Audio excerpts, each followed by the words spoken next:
ನರೇಂದ್ರ ಮೋದಿನೇ ಒಳ್ಳೆಯದು. ಬಿಜೆಪಿನೇ ಬರೋದು. ರಾಹುಲ್ ಗಾಂಧಿ ಆಗ್ಬೇಕು ಸರ್. ರಾಹುಲ್ ಗಾಂಧಿ ಆಗ್ಬೇಕು. ಮೋದಿನೇ ಬರಬೇಕು. ನಾವು ಬಿಜೆಪಿಗೆ ವೋಟ್ ಮಾಡ್ತೀವಿ. ಹೇಳೇ ಇಲ್ಲ ಸರ್, ನನ್ನ ಆಪ್ಷನ್ ಹೇಳಿಲ್ಲ. ಓಕೆ ಸರ್, ಓಟ್ ಮೋದಿಗೆ. ನಮ್ಗೆ ಮೋದಿ ಇರ್ಬೇಕು ಸರ್.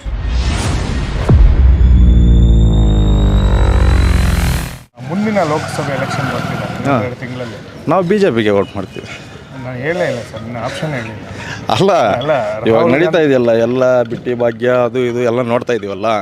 ಅದು ನೋಡಿದ್ಮೇಲೆ ನಾವು ಡಿಗ್ರಿ ಮಾಡಿದ್ದೀವಲ್ಲ, ನಮ್ಗೆ ಗೊತ್ತಾಗುತ್ತಲ್ಲ, ಪ್ರಪಂಚ ನೋಡ್ತಾ ಇದ್ದೀವಿ ಹೆಂಗೆ ಮುಂದುವರಿತಾ ಇದೆ, ಏನಾಗ್ತಾ ಇದೆ ಅಂತ. ಅದು ನೋಡಿದ್ಮೇಲೆ ನಾವು ಯಾವುದಕ್ಕೆ ವೋಟ್ ಮಾಡಬೇಕು ಅದಕ್ಕೆ ಮಾಡೋಣ. ಅಂದರೆ ನಿಮ್ಮ ತಿಳುವಳಿಕೆ ಇದೆ, ಮಾಡೋಣ. ಯಾರಿಗೆ ಹಾಕಬೇಕು ಅನ್ನೋದು ಗೊತ್ತಿದೆಯಲ್ಲ. ಯಾರು ಆಗಬೇಕು ಪ್ರಧಾನಮಂತ್ರಿ? ನರೇಂದ್ರ ಮೋದಿನೇ ಆಗಲಿ. 10 ವರ್ಷ ಆಗಿದಾರಲ್ಲ, ಚೆನ್ನಾಗಿ ಮಾಡ್ತಾ ಇದ್ದಾರಲ್ಲ, ಇಂಪ್ರೂವ್ ಮಾಡ್ತಾ ಇದ್ದಾರಲ್ಲ, ಅವರೇ ಮಾಡಲಿ. ಒಂದು ಮನೆಯಲ್ಲದೆ ದೊಡ್ಡ ಮನುಷ್ಯ ಇರ್ತಾರೆ, ಅವ್ರು ಚೆನ್ನಾಗಿ ನಡೀತಾ ಇದ್ರೆ ಇನ್ನೊಬ್ರು ಯಾಕೆ ಆಗಬೇಕು, ಅವರೇ ಇರಲಿ ಬಿಡಿ.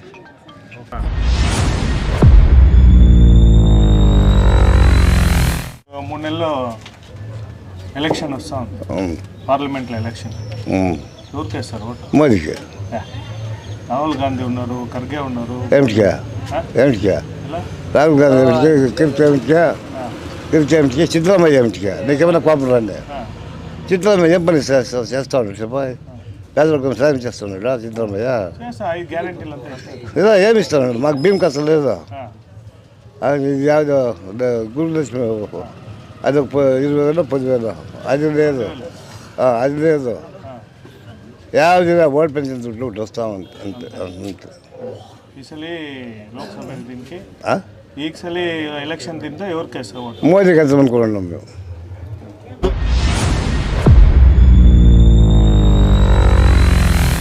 ఎలక్షన్, లోకసభ ఎలక్షన్ నిజమే. ఎవరికి వేస్తారు ఓటు? మీరు ఎవరికి చెప్తే వాళ్ళకి వేసేది. నేను ఎవరికి చెప్పేది, రాహుల్ గాంధీ ఉన్నాడు, నరేంద్ర మోదీ ఉన్నాడు. మోదీకి వేసేద్దాం అనేది. ఇలా 10 ఏళ్ళు ఇంకా ఉంది కదా. 10 ఏళ్ళు అంటే ఏం చేస్తాను చెప్పు, ఇట్లా ఉండే భీమ్ తినే బతిని పెరిగేసిరే. మోదీ ఇస్తా ఉన్నాడు కదా 5 కేజీలు. ఏమో మోదీ వేసే చాలా. నువ్వేం నిలిచినదే, నువ్వేం నిలిచినా చెప్పు. నువ్వేం అనేది ఆ దుడ్డు లేనివో తిడి, నువ్వు ఆ దుడ్డు లేనివో తిడి. భీమ్ కావాలి ఇంకేమే పానం పోయానికి ఏం వేసేది మనమా? అన్నము నా నీళ్ళు, ఆ నీళ్ళు నా ఎనభై పెట్టుకుని ఇస్తే నువ్వు ఏం బతుకుతావు అన్నకు నువ్వు? ఇప్పుడు అంగల్లో పోయి కొంటాను కదా, అట్లా కొనుక్కుంటాం. వీటి దాన్ని మావేయి, నువ్వు రానివ్వద్దు ఇంక ముందరికి. ఏమైనా ఉంటే అడుగు. ఇప్పుడు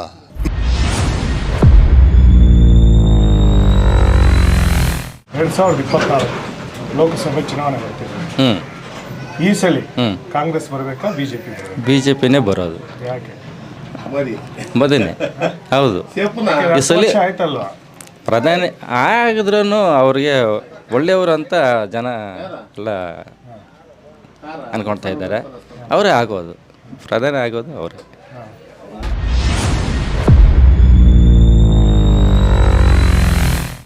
ಈ ಸಲ 2024 ಲೋಕಸಭಾ ಚುನಾವಣೆ, ನಿಮ್ಮ ಮತ ಯಾರು ಬರಬೇಕು ಪ್ರಧಾನಿ?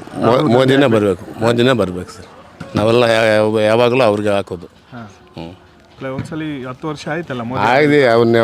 ಅವ್ರ ಮುಂದೆ ನಮಗೆ ಇದಿದೆ, ಆಗ್ತೀವಿ. ಇನ್ನೂ ಒಂದು 5 ವರ್ಷ ನೋಡೋಣ. ಇಂಡಿಯಾ ಒಕ್ಕೂಟ ಇದೆ ಎಲ್ಲ ಇದೆ ಸರ್. ನಮಗೆ ಅವ್ರಿಗೆ ಆಗಬೇಕು ಅಂತ ನಮ್ಗೆ ಕೊಟ್ಟಿದ್ದಾರೆ, ಎಲ್ಲ ಕೊಟ್ಟಿದ್ದಾರೆ ಸರ್.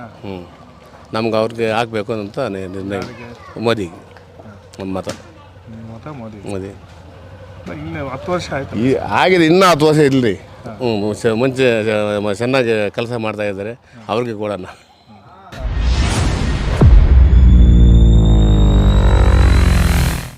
నెక్స్ట్ ఎలక్షన్ వస్తా ఉంది లోక్సభదే. ఏం చేస్తావు, ఎవరికి వేస్తావు ఓటు? దీనికే మనం ఎవరికే? ನರೇಂದ್ರ ಮೋದಿಗೆ.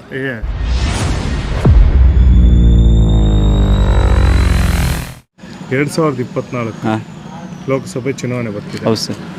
ಈ ಸಲ ಮಂತ್ರಿ ಪಟ್ಟಿಯಲ್ಲಿ ರಾಹುಲ್ ಗಾಂಧಿ, ಮಲ್ಲಿಕಾರ್ಜುನ ಖರ್ಗೆ, ಅದೇ ರೀತಿ ನರೇಂದ್ರ ಮೋದಿ ಅಂತ ಹೇಳ್ತಿದ್ದಾರೆ. ಮತ್ತೊಮ್ಮೆ ಮೋದಿ ಅಂತ ಬಿಜೆಪಿಯವರು ಹೇಳ್ತಿದ್ದಾರೆ, ಅಭಿಯಾನ ಮಾಡ್ತಿದ್ದಾರೆ. ಯಾರು ಬರಬೇಕು, ಯಾರು ಉತ್ತಮವಾಗಿ ಮಾಡ್ತಾರೆ ಸರ್? ಯಾರಾದರೂ ಬಂದರೂ ಕೂಡ ಸಂತೋಷನೇ. ಟೋಟಲಿ ನಮ್ಮ ದೇಶವನ್ನು ಮುನ್ನಡೆಸಿದ್ದಾರೆ ನೋಡಿ ಸರ್. ಅಂಥವ್ರು ಯಾರಾದರೂ ಕೂಡ ನಮ್ಮ ದೇಶವನ್ನು ಅಭಿವೃದ್ಧಿ ಪದ್ಧತಿ ಒಂದು ಅಭಿವೃದ್ಧಿ ಮಾಡುವವರು ಯಾರೇ ಬಂದರೂ ಕೂಡ ಸಂತೋಷನೇ ಸರ್. ಅಲ್ಲ, ಯಾರಾಗಬೇಕು? ರಾಹುಲ್ ಗಾಂಧಿ ಆಗ್ಬೇಕು ಸರ್. ರಾಹುಲ್ ಗಾಂಧಿ ಆಗ್ಬೇಕು ಸರ್. ಹೌದು ಸರ್. ಅದೇ ರೀತಿ ಕರ್ನಾಟಕದ ಏನು 5 ಗ್ಯಾರಂಟಿಗಳು, ಸ್ಕೀಮ್ಸ್ಗಳು ಏನು ಅನಿಸ್ತಾ ಇದೆ ನಿಮಗೆ? ಅದು ಒಳ್ಳೆ ಥರ ಭಾಳ ಚೆನ್ನಾಗಿದ್ದಾವೆ ಸರ್. ಎಲ್ಲ ಜನತೆಗೂ ಕೂಡ ಸಿಗ್ತಾ ಇದ್ದಾವೆ. ಅದರಿಂದ ಕೂಡ ದೇಶ ನಮ್ಮ ರಾಜ್ಯ ಕೂಡ ಅಭಿವೃದ್ಧಿ ಮಟ್ಟದಲ್ಲಿ ಹೋಗ್ತಾ ಇದೆ. ಆ ಸ್ಕೀಮ್ಸ್ ಎಲ್ಲ ಕೂಡ ತುಂಬ ಚೆನ್ನಾಗಿದ್ದಾವೆ ಸರ್. ಎಲ್ಲ ಬಡವರಿಗೆ, ನಿರ್ಗತಿಕರಿಗೆ, ಎಲ್ಲರಿಗೂ, ಮಹಿಳೆಯರಿಗೆ, ನಿರುದ್ಯೋಗ ಯುವಕರಿಗೆ ಎಲ್ಲರಿಗೂ ಕೂಡ ನೀವು ಆ ಥರ ಸ್ಕೀಮ್ಸ್ ಎಲ್ಲ ಕೂಡ ಇದಾಗ್ತಿದೆ, ಯೂಸ್ ಆಗ್ತಿದ್ದಾವೆ ಸರ್.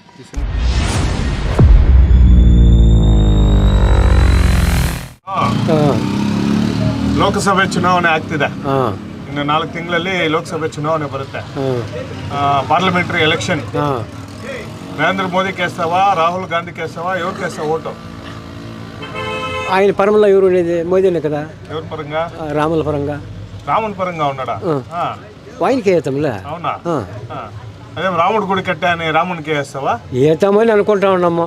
దానికి పోయినా ఎవరెవరు దయ ఎట్లుందో మనం ఏం చేసేపోతుంది. ఇప్పుడు ఎవరికి వేయాలనేది నువ్వు? కాదు, నేను చెప్తాను నీ ఆప్షన్ అంతే. సరిపా, నువ్వు ఎవరికి వేయాలనుకోండి. నీ ఆప్షన్, నేను ఆప్షన్ ఇచ్చినాను. దాంతో నీకు ఎవరు నచ్చుతారో వాళ్ళు.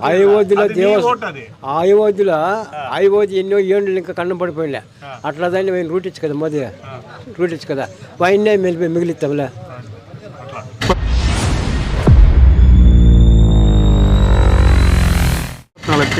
ಲೋಕಸಭಾ ಚುನಾವಣೆ ಆಗ್ತಿದೆ. ಹೌದು ಸರ್. ಕಾಂಗ್ರೆಸ್ಸು, ಬಿಜೆಪಿ ಹೌದು ಸರ್ ಇದೆ. ಅದೇ ಬಿಜೆಪಿಯಲ್ಲಿ ಈ ಮತ್ತೆ ನರೇಂದ್ರ ಮೋದಿ ಆಗಬೇಕು ಅಂತ ಒಂದು ಆಪ್ಷನ್ಸ್ ಇದೆ. ಹೌದು ಸರ್. ನೀವು ಯಾವ ಕಡೆ ಸರ್? ನಾವು ಯಾವುದೇ ಪಾರ್ಟಿ ಆದರೂ ನಾವು ಪಾರ್ಟಿ JDS, ಬಟ್ ನಮ್ಗೆ ಮೋದಿ ಇರ್ಬೇಕು ಸರ್. ಅಲ್ಲ, ಈಗ JDS ಬಿಜೆಪಿ ಹೊಂದಾಣಿಕೆ ಆಗಿದೆ ಅಲ್ಲ ಸರ್? ಸರ್ ಆಗಲಿ, ಆದ್ರೂ ಮೋದಿನೇ ಇರ್ಬೇಕು ಸರ್. ಹೌದು ಸರ್, PM ಮೋದಿ ಆಗೇ ಇರ್ಬೇಕು ಸರ್. ನಾವು ಉಳ್ಕೋಬೇಕು ಅಂದರೆ ಮೋದಿನೇ ಇರ್ಬೇಕು ಸರ್.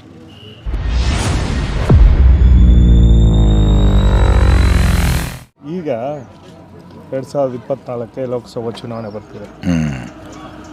ಏನು ಈಗ ರಾಹುಲ್ ಗಾಂಧಿ ಕಾಂಗ್ರೆಸ್ ಆಗಬೇಕು ಅಂತ ಬಿಜೆಪಿಯವರು ಒಂದು ಇದಿದೆ. ಯಾರ ಇದರಲ್ಲಿ ಆಳ್ವಿಕೆಯಲ್ಲಿ ಏನೇ ಹೇಳ್ಕೊಂಡು ಹೋಗಲಿ, ಬರುವುದು BJP, ಮೋದಿನೇ ಆಮೇಲೆ ನೆಕ್ಸ್ಟು ಪ್ರಧಾನಮಂತ್ರಿ ಆಗ್ತಾರೆ. ಅದೇನು ಯೋಚನೆ ಇಲ್ಲ. ನಿಮ್ಮ ಹೆಸರು ಸ್ವಾಮಿ? ಹೌದು. ನಿಮ್ಮ ಹೆಸರು? ನಮ್ಮ ಹೆಸರು ಲಕ್ಷ್ಮೀನಾರಾಯಣಪ್ಪ ಅಂತ. ಅವರು ಹೆಚ್ಚೇನಹಳ್ಳಿ ಪಕ್ಕದಲ್ಲೇ.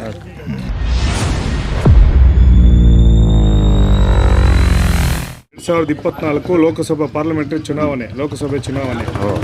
ರಾಹುಲ್ ಗಾಂಧಿ, ನರೇಂದ್ರ ಮೋದಿ ಇದ್ದಾರೆ. ನರೇಂದ್ರ ಮೋದಿ 10 ವರ್ಷ ಆಳ್ವಿಕೆ ಮಾಡಿದ್ದಾರೆ, ನೀವೆಲ್ಲ ನೋಡಿದ್ದೀರಾ. ಮತ್ತೆ ಯಾರು ಆಯ್ಕೆ ಮಾಡ್ಕೊತೀರಾ ನೀವು? ನಮ್ಮ ಇಡೀ ಸ್ವತಂತ್ರ ಬಂದಾಗಿಂದ ಆಳಿದಂಥ ಪ್ರಧಾನಮಂತ್ರಿಗಳಲ್ಲಿ ಅಟಲ್ ಬಿಹಾರಿ ವಾಜಪೇಯಿ ಮತ್ತು ಈಗ ಪ್ರೆಸಿಡೆಂಟ್ ನರೇಂದ್ರ ಮೋದಿಜಿಯವರು 10 ವರ್ಷ ಆಳಿದ್ರು ಒಳ್ಳೆಯ ಆಡಳಿತ ಕೊಟ್ಟಿದ್ದಾರೆ.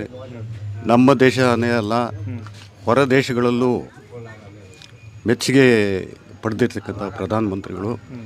ಅಂಥ ಪ್ರಧಾನಮಂತ್ರಿಗಳನ್ನು ಮತ್ತೆ ಇನ್ನೊಂದು ಸಲ ಬರಬೇಕು ಅಂತ ನಾವು ಆಶಿಸ್ತೀವಿ. ಅವ್ರಿಗೇ ನಮ್ಮ BJP ಪಕ್ಷಕ್ಕೆ ನಾವು ವೋಟ್ ಮಾಡಬೇಕು ಅಂತ ಸಂಕಲ್ಪ ಮಾಡಿದ್ದೀವಿ.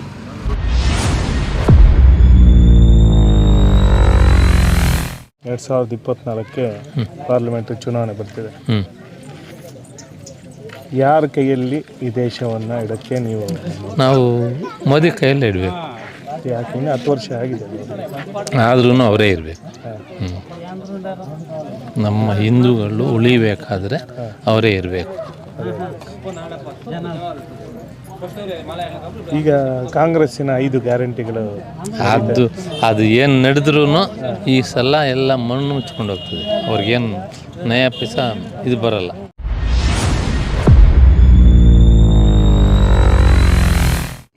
నెక్స్ట్ ఇంకొక 3 నెలల్లో ఎలక్షన్ వస్తా ఉంది. ఎవరికి వేస్తావు ఓటు? ఏతం ఆయప్కే మహనీన్కే రామ మందిరం కలిసినాడు. ఏతం ఆయప్కే సత్యంగా పరిపాలన చేయని ఏతాం, అంతే కదా, అదే కావాల్సినది. ఎవరు స్వచ్ఛంగా వెళ్తారో వాళ్ళకి వేస్తాం, డూప్లికేట్ అవసరం లేదు.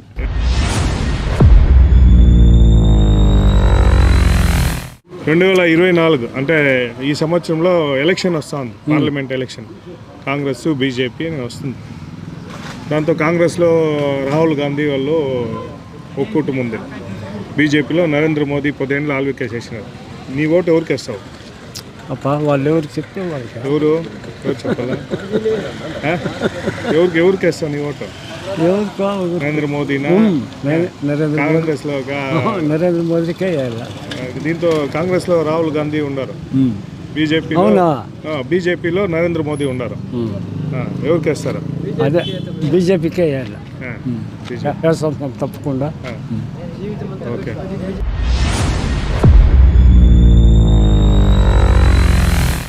ಈ ಸಲ ಲೋಕಸಭೆಗೆ ಯಾರು ಆಯ್ಕೆ ಆಗಬೇಕು ಅಂತೀರಾ? ಅವರೇ ಆಗಬೇಕು, ಮೋದಿ, ನರೇಂದ್ರ ಮೋದಿನೇ ಒಳ್ಳೆಯದು. ಏಕೆಂದರೆ ನಾವು ಹೇಳೋದು, ಅವರು ಬಂದ ದಿವಸದಿಂದ ನಮ್ಮ ದೇಶನೂ ಮುಂದುವರಿಸ್ತಾ ಇದೆ, ಚೆನ್ನಾಗಿ ಮುಂದುವರಿಸ್ತಾ ಇದೆ. ನಾವೆಲ್ಲ ಅವ್ರಿಗೆ ಓಟ್ ಹಾಕೋದು. 2024ಕ್ಕೆ ಪೈಪೋಟಿ ಇಂಡಿಯಾ ಒಕ್ಕೂಟ ಅಂತ ಮಾಡ್ಕೊಂಡಿದ್ದಾರೆ, ಅಂತ ಮಾಡ್ಕೊಂಡಿದ್ದಾರೆ. ನರೇಂದ್ರ ಮೋದಿನೂ ಇದ್ದಾರೆ. 10 ವರ್ಷ ಆಳ್ವಿಕೆ ಆಯ್ತು, 9.25 ವರ್ಷ ಆಯ್ತು. ಇನ್ನೊಂದು 24ನೇ ತರಮು ಮೋದಿನೇ ಬರಬೇಕು ಅಂತ ಹೇಳ್ತಿದ್ದಾರೆ. ಏನ್ ಅನ್ಸ್ತದೆ? ಹೌದು, ನಿಜಾನೇ. ನಾವು ಹೇಳ್ತಾ ಇರೋದು ಅದೇ, ನಮ್ಮ ಭಾರತ ದೇಶನೂ ಮುಂದುವರಿಸ್ತಾ ಇದೆ. ಅವರಿಂದ ಅವ್ರು ಬಂದ್ರೂ ಒಳ್ಳೇದಾಗುತ್ತೆ, ಇನ್ನೇನು ಕೆಟ್ಟದಾಗಲ್ಲ. ಇಲ್ಲ, ಅವ್ರು ಅನ್ಕೊಂಡಿರೋದು ಭಾಷೆ ಎಲ್ಲ ತೀರಿದ್ರ? ಅಂದರೆ 370 ಆ್ಯಕ್ಟ್ ಇರ್ಬೋದು, ರಾಮ ಮಂದಿರ ಇರ್ಬೋದು. ಅದೇ 370 ಅಂದರೆ ಜಮ್ಮು ಕಾಶ್ಮೀರ. ಹೌದು, ಒಳ್ಳೆಯದು. ಇವಾಗ ಅವರು ಮಾಡ್ತಾ ಇರೋ ಕೆಲಸಗಳೆಲ್ಲ ಒಳ್ಳೆ ಕೆಲಸನೇ ಮಾಡ್ತಾ ಇದ್ದಾರೆ ನರೇಂದ್ರ ಮೋದಿ ಮಾತ್ರ. ಈಗ 2024ಕ್ಕೆ ಈಗ ಏನು ನಮ್ಮ ಜೂನಲ್ಲೇ ಬರ್ತಾ ಇದೆ. ಕರ್ನಾಟಕದವರೇ ಖರ್ಗೆ ಅವರು ಪ್ರಧಾನಮಂತ್ರಿ ಅಂತ ಬಿಂಬಿಸ್ತಾ ಇದ್ದಾರೆ, ರಾಹುಲ್ ಗಾಂಧಿ ಅಂತ ಬಿಂಬಿಸ್ತಾ ಇದ್ದಾರೆ. ಅದೆಲ್ಲ ಸುಳ್ಳು. ರಾಹುಲ್ ಗಾಂಧಿ ಪ್ರೈಮ್ ಮಿನಿಸ್ಟರ್ ಆಗೋದ್ರೆ ಮೊದಲೇ ಆಗ್ತಾಯಿದ್ರು. ಯಾಕೆಂದರೆ ಅವರು ಹುಡುಗರ ಥರ ಮಾತಾಡ್ತಾರೆ, ಏನೇನೋ ಮಾತಾಡ್ತಾರೆ. ಇವಾಗ ಅವನು ಒಬ್ಬ ಇದು ಮೆಂಬರು ಅಲ್ಲಿ ಇದರಲ್ಲಿ ಪಾರ್ಲಿಮೆಂಟ್ ಮೆಂಬರು. ಅವರು ಒಳ್ಳೆ ಮಾತುಗಳು ಮಾತಾಡ್ತಾ ಇದ್ರೆ ಆಗ್ಬೋದು, ಇಲ್ಲ ಅಂತ ಹೇಳಿಲ್ಲ. ಅವ್ರು ಏನೇನೋ ಮಾತಾಡ್ತಾರೆ. ನೀವೆಲ್ಲ ಟಿವಿಗೆಲ್ಲ ವೀಕ್ಷಣೆ ಮಾಡ್ತೀರಾ? ನ್ಯೂಸ್ಗಳೆಲ್ಲ ನೋಡ್ತೀವಿ.